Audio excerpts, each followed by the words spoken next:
दोस्तों, हमारे चैनल ज्ञान मंजरी में आप सभी का स्वागत है।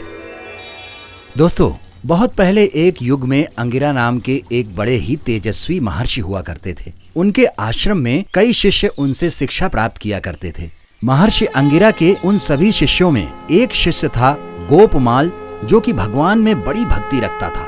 समय आने पर जब गोपमाल की शिक्षा पूरी हो गई तो उसके गुरु महर्षि अंगिरा ने उससे कहा कि मैं जानता हूँ कि तुम अंदर से भक्ति की आकांक्षा से भरे हुए हो, फिर भी तुम जाकर वर्णाश्रम धर्म की मर्यादा के अनुसार जीवन जियो। और ध्यान रखना, यदि तुम ठीक प्रकार से अपने कर्म करोगे तो तुम अपने गृहस्थ जीवन को ही अपना तपोवन बना लोगे। अपने गुरु की यह आज्ञा पाकर गोपमाल अपने घर चला आया था और फिर एक सुंदर सी कन्या के साथ विवाह करके अपना गृहस्थ जीवन व्यतीत करने लगा था। अपने गृहस्थ जीवन में रहकर गोपमाल अपने शुद्ध कर्मों का सुचारू रूप से पालन कर रहा था कि तभी एक दिन गोपमाल के सामने धन की बड़ी ही विकट समस्या उत्पन्न हो गई। अपनी इस धन की समस्या को दूर करने का जब गोपमाल को कोई उपाय नहीं सूझा तो उसने अपनी कुछ गाय बेच डाली।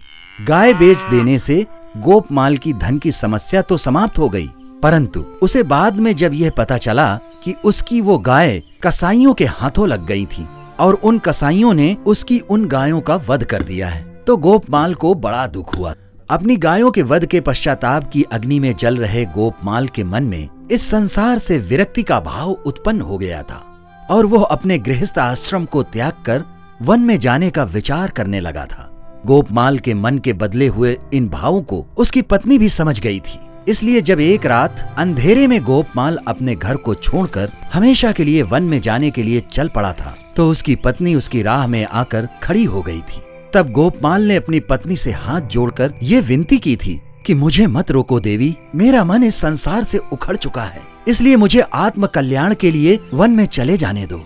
गोपमाल की ये बात सुनकर उसकी पत्नी ने कहा, स्वामी, मैं आपको रोक नहीं रही हूँ, मैं तो खुद ही आपके साथ वन में जाना चाहती हूँ, क्योंकि आत्म कल्याण की आवश्यकता सिर्फ पुरुषों को ही नहीं होती है, हम स्त्रियों को भी होती है। अपनी पत्नी की यह बात सुनकर गोपमाल ने उसे समझाने की बहुत कोशिश की कि उन भयानक वन में तुम्हारा रह पाना किसी भी प्रकार संभव नहीं है। परंतु जब गोपमाल की पत्नी ने उसकी कोई बात नहीं सुनी तो गोपमाल ने अपनी पत्नी को अपने साथ वन में ले चलने का विचार बना लिया था।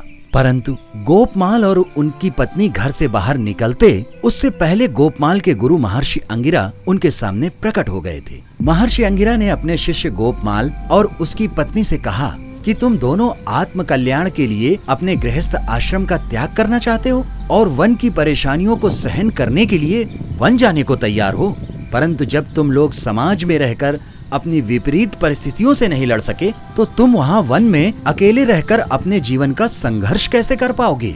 महर्षि अंगिरा ने गोपमाल और उसकी पत्नी को समझाते हुए कहा कि जीवन से हार कर पलायन करना तो पाप है। तुमसे जो अपराध हुआ है उसका प्रायश्चित तुम लोक सेवा के द्वारा करो, और वो भी अपने गृहस्थ आश्रम में रहकर, क्योंकि लोक कल्याण ही आत्म कल्याण का सच्चा मार्ग है। संन्यास या विरक्ति से तुम्हारा आत्म कल्याण नहीं हो सकेगा। गुरु के इस प्रकार समझाने से गोपमाल पुनः अपने गृहस्थ आश्रम में रहकर अपनी पत्नी सहित लोक कल्याण का कार्य करने लगे थे। तो दोस्तों, अपने लिए सुखों का संचय करना कोई बुरी बात नहीं है, परंतु अपने आत्म कल्याण के साथ साथ कुछ लोक कल्याण का कार्य करना भी इंसान के लिए बहुत आवश्यक होता है। दोस्तों, हमारी ये कहानी आपको कैसी लगी हमें अपने कमेंट्स में जरूर बताइएगा, और साथ ही हमारे इस वीडियो को भी शेयर करना और हमारे इस चैनल को सब्सक्राइब करना भी मत भूलिएगा।